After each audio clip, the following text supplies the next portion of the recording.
You have no involvement in the Synagro scandal? Not that I know of.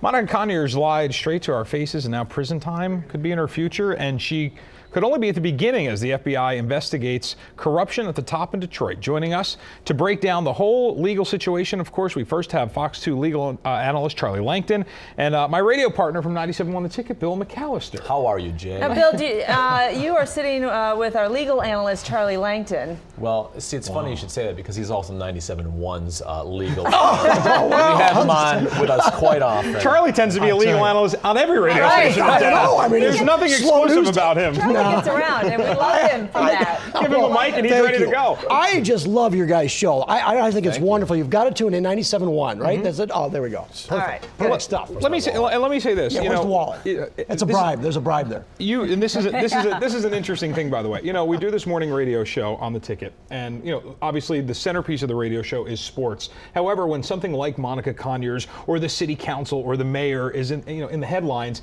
it becomes what everybody wants to talk about. And from the Shrek comment to the argument with the elementary school student and everything in between, callers gravitate to this topic. Yeah, absolutely. There's a passion for it from our listeners, but almost from a tabloid sort of point of view. Not because they're annoyed by it, but because it's almost entertainment.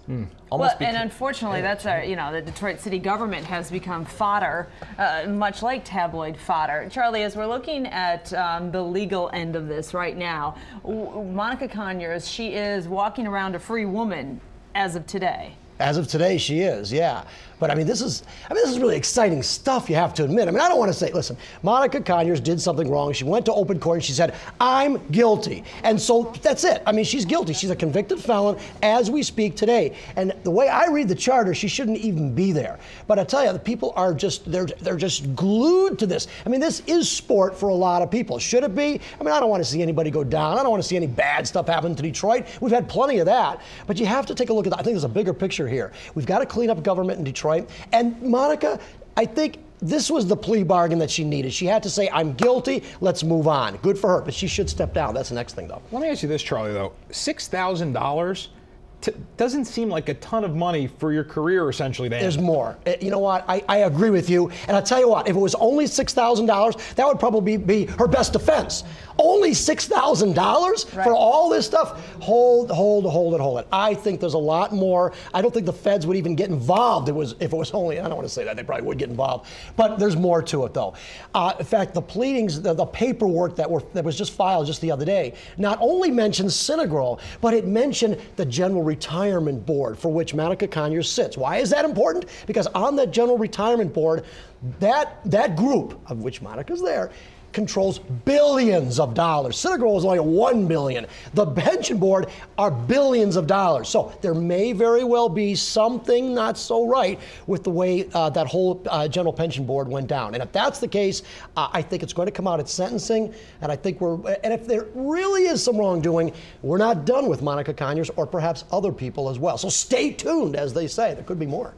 Well, and there could be more involving, we're talking about the mayor's father, Bernard, and some other players in the Synagro deal, and in addition to other corruption charges not related to Synagro, right? Right. There's more there. I mean, Synagro is one. We all know about it, and that's what we're talking about for the most part. But I think there's also one, again, that General Retirement Board. You got to watch that. That's something that kind of is out a little bit off the radar. It's not real sexy. People don't know about that a lot. But I tell you, I'd watch that one. Then we talked about the jewelry issue. Remember the jewelry, the little pawn shop deal in Southfield? They wanted to move from Southfield to Detroit. Well, how do you do it? Apparently, there's some payoffs. There was some allegations, a couple of stories last week where Monica Conyers may have received $40,000 worth of jewelry. Not proven. It's just an allegation. We can't believe everything we see on television or hear on 97.1, and you can't believe all that stuff. Right. But there's more to it, though. No doubt about it. You know, Bill, you mentioned on the radio program that the Jay and Bill show. That's right. Yeah.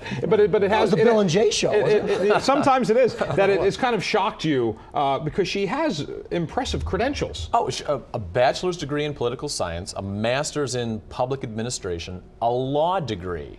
16 years as a teacher in Detroit public schools. 2 out of 3 ain't bad. Right, well, yeah. And she's really a rags to riches story. Completely. I mean, she pulled Completely. herself. She comes She's from smart. a family where there's been a lot of trouble with her family, her relatives, her Brother in father. particular. Have had legal issues, and so for her to reach this level of success, married to a very powerful congressman, it's unfortunate. I got a chance to talk to her a little bit, especially covering the Cobo Hall, that whole I say scandal. It's not really a scandal, but whether or not the all that legislation with regarding to Cobo Hall, and I actually got a chance to kind of pull her aside. We actually talked a little bit. I like Monica Conyers. I think she's a nice person. I think she's, I'll probably get.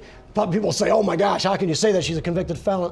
I think something happened there, and you know what? There's always two sides of a story. We're never going to get perhaps the whole side, but I think personally, I think Bill's right. I mean, she's got very good credentials. I think she works really hard. I think she does have the interest of the city of Detroit in mind. Even on the Cobo Hall deal, we can disagree on the merits, and a lot of people have. Right. But I really do think that she has the city, for the most part. Yeah, but for you the can't say most she had part. the city in mind when she took For the $6,000 most- to change How the can vote. she on commit- it. She's Exactly. done. I agree.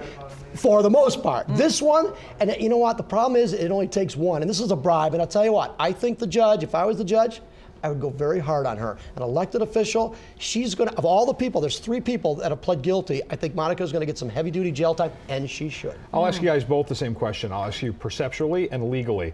Is her husband doing the right thing by being very quiet about this? I think yes.